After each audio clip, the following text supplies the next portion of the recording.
Deadly shooting at a Chatham gas station, hoping the public can help identify the suspects. This shooting happened the afternoon of July 26th on State near 86th, and you'll see it here. It happens fast, just 8 seconds, but we can see it from several angles. 3 gunmen in a black Dodge Durango get out of the car and then start firing. A 31-year-old man was shot and then run over by that SUV. He died from his injuries. Police are asking anyone who might recognize the gunman or has information to give them a call. Video here shows the suspect pull up to the station, get out of his car, and aim at a man pumping gas.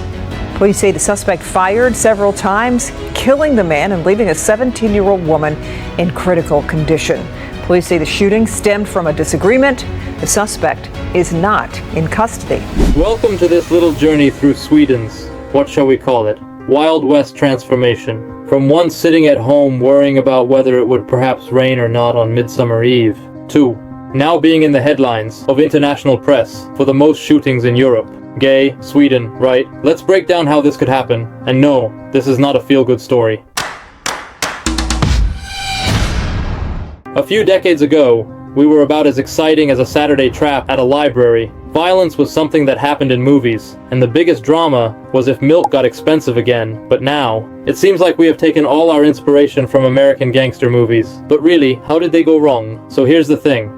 Criminal gangs started popping up like mushrooms after rain, but not the nice kind you pick in the forest. No, these gangs are fighting over drugs, a lot of drugs, for what wouldn't one do for money? The result, a bang-bang life we didn't really order. Imagine you're going to buy a pizza, but instead you get gunfire as a bonus. Nice, right. And yes, we need to talk about the suburbs. Many of these areas have more problems than what reality shows could handle. Unemployment, poor schools, and a feeling of, no one cares about us here. It's like the rough foundation for young people to start thinking of life as a criminal. Maybe it's their career choices, and when society says we should do something, it often means we should talk about doing something, and so it goes on. Okay, now we're going to talk a bit about how Sweden handled the gangs in the beginning. Spoiler alert, we had a justice system that looked a bit like this soft hug from grandma, cozy, but not very tough. When gang criminals started playing their own little war games, we said something like, oh dear, that's not nice. Here is a mild consequence. So while other countries took a hard stance against organized crime, we went, well, more like a softer version. Because who needs strict penalties when you can have coffee and a pastry? Right. It didn't take long before shootings went from being something we only saw in American series to becoming Sweden's own action movie, without pause buttons. The worst part was, it wasn't even a good movie. The violence escalated, and suddenly we had a new kind of normal. The media began increasingly reporting on shootings almost as frequently as the weather reports, but with a few less sunny days, so to speak. Now, to a sensitive point, Sweden is known for its generous migration policy. We opened the doors and it was a nice gesture. But then we forgot a small detail. Integration. It's a bit like inviting a lot of people to a party and then just disappearing. The result, many ended up in areas with great challenges and little support, which created a good foundation for social tensions. And you guessed it, crime. At the same time, the European drug market changed and Sweden became part of the game. We're talking smuggling routes, drug trade, deals and alleys that could make any gangster movie jealous. The gangs saw potential and cash. And soon, Sweden became a pawn in a larger international league. And we all know what that means. More shootings, more violence, and a society trying to keep track with a band-aid on an open wound. The politicians began to understand that the situation might be a little worse than they thought. Perhaps because people started asking what the hell is happening. The solutions ranged from tougher legislation to social initiatives. But stopping this is about as easy as turning back the clock on daylight saving time. You don't always understand why. It should be that difficult. Let's talk about Sweden's small pockets of exclusion, or as they are also called, suburbs. Here it's a bit like living in a parallel world, but without cool superpowers. In some areas, unemployment is higher than winter depression. The schools are struggling to survive, and the hopes for the future are somewhat invisible. What happens when people feel that they have no place in society? Well, they find other communities, unfortunately, of the hot criminal kind. So why not just fix integration? Well, one might ask why we haven't just solved integration, right? Good question. Here comes the answer that no one likes. It's complicated. Creating opportunities, inclusion, and belonging takes time, resources, and just more nice speeches.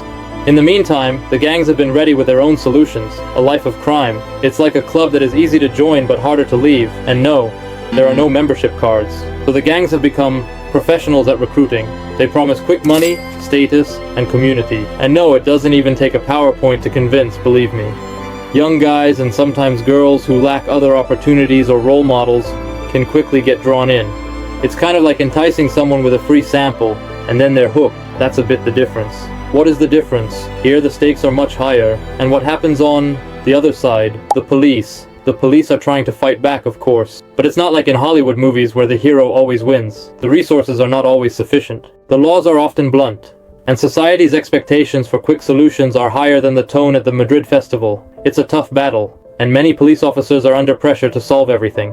While the problems pile up on each other, there is a lot of talk about society needing to collaborate. It sounds nice, doesn't it? But sometimes it feels like everyone is running in different directions. Authorities, schools, social services, police. There are good intentions, but also a lot of bureaucracy. And while we collaborate through meetings and reports, reality continues out there. People are indeed frustrated. Politicians promise change. The media reports, and people ponder if anything is really happening. Meanwhile, the gangs continue to shoot and compete for drugs, the market, and respect. And so Sweden continues to wear the sad leader's jersey that none of us want. Now we move on to our dear politicians, who are often like weather forecasts. Many promises, but the results are rarely what we hope for. Every time there is a new wave of shootings, we hear big talks about how something must be done. The problem, something is often as diffuse as explaining quantum physics to a cat. There will be new laws, stricter penalties, but also a constant struggle to even understand what works and what doesn't. When the political game becomes increasingly more important than solving the issues and challenges. We have heard many times that we need more police. Absolutely.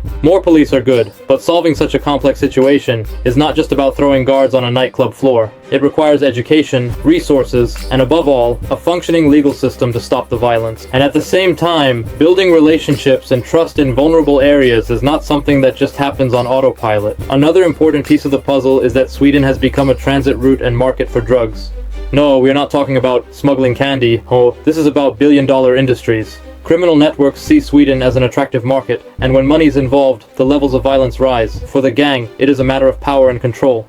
And we others, we look at each other in utter bewilderment, and truly realize that our peaceful little bubble has indeed burst. Then we have the young hope of the future, but right now, they are being recruited by criminal gangs. What do we do with all these young people growing up in areas where crime seems to be the only career choice? Long-term solutions are needed here, such as providing them with better alternatives than becoming runners for the gangs. Education, youth centers, and role models. Everything that feels like cliches but can actually make a difference. The final point is the media. Every time a shooting occurs, it becomes new news material. It is understandable, but it also creates a sense of hopelessness and fear, and the gangs, they love this kind of attention. It gives them significant status and scares their enemies. The media balances on a difficult line between informing and reinforcing the problems. So let's dive into Sweden's relationship with drugs. For a long time, we have followed a zero-tolerance policy. Drugs are dangerous. Point. And yes, it is an honorable position. While we have had our fingers raised, the drug market has continued to grow, so here we stand now, with an illegal market that has exploded in popularity, and you know what that means. More competition among the gangs, more violence, more shootings. All of this, while we still try to pretend that the problem can be ignored. Gang crime works a bit like a real aggressive business model. Imagine you run a pizzeria, and the neighbor decides to sell their pizzas at half price. What do? The gangs have their solution, violence and threats. And suddenly we have a scenario where people are not just fighting over territory, but life and death. For them, it's about power and respect. And for the rest of us, it's just another evening with news about yet another shooting. An interesting thing is how technology has also changed the rules of the game. In the past, drug dealing was something you saw happening in alleys and parking lots. And today, there are apps for everything, even for drugs. Criminal networks use social media, encrypted apps, and other technologies, such as these, to coordinate and spread their influence. And it feels like we are fighting the crimes of the future with the tools of yesterday. Speaking of social media, the gangs have really embraced all the opportunities of digitalization. It's not just drug trafficking that is harvested online, but also status building. Videos and pictures of gang leaders, flashy cars, and successes are shared frequently to impress the youth and spread fear among rivals. It's almost as if their Instagram feeds are a mix of luxury life and pure terror, not exactly what you want to scroll past. And so we return to politics. There have been some tightening measures lately, but we have to give them that. But at the same time, it sometimes feels like the measures are like a band-aid on a fracture. We hear about stricter penalties, increased powers for the police, tougher controls. But long-term solutions aimed at breaking the recruitment process are progressing a bit slower. And why?